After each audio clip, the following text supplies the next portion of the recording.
Sangkat sakwa somli palia December cha puloi tanen Mizoram kan cheng chowa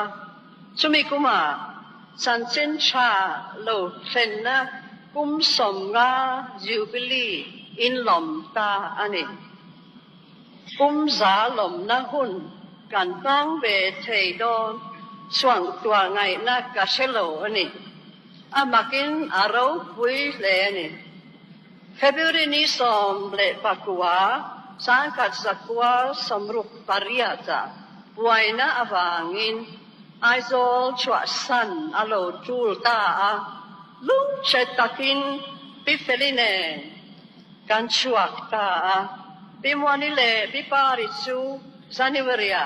kan maloka an chuak ta a chu milai hun chu intan hun harsatak mai hun reom takania ei tur atlema curfew om chin hun lawom ani chutian hun harsat lai chian te kal san a reom bi kanin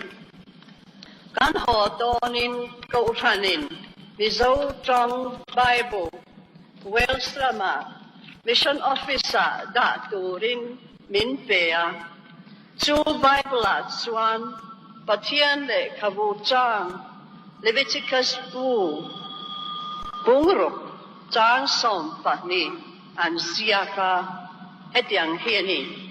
mai cham chunga mei chu tinun reng anianga amit tur anilo sap chongin the fire on the altar must be kept burning. It must not be allowed to go out. Chu tu chuan karilu atihar lea Mizorama san chincha mei chu atidon lo ti min siatira chu chu adik ngei mai ti voinia hian kan lo reta a hun harsa kalpelin gospel eng lo thlen na hun chu ro pui takin kan choi moi me kani pathian he na lom thu omro se san chincha mei hi kum sa chungin in lo vilngun lea voina hian alo al chuak ta ani karlia kan lo hodat lomanga ma ni khuwa ma ni ina kan omang chuta chuan san chincha mei hi engkak angang mo kum sa na choi moi na huna phur bemin kan om hloma phur takin kan om zel lo chuan mei phổ cai thì thoai chin ang kha kan lo niang mei ti nung tu chu lal i swa ani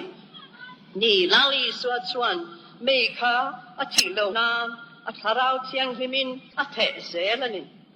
kan lau pa ti dan angin ke ni poin tharau lam mei hi kan tua ring tur ani a tua tur thing fa khi eng tenge ni in she samang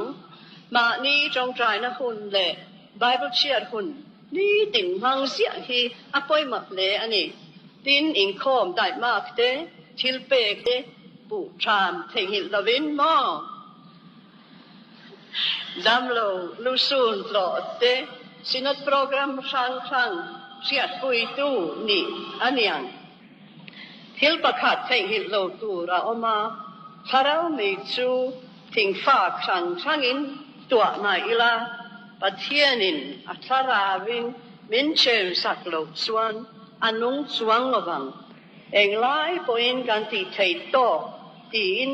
chan chin cha mei hi ibilang u itwa ngun anu pathianin atharavin a chem nungang tin ko han chung kwa chu abula an chuanga tharau nun nat so an eanga nun nat tui an in bokam mi khwal te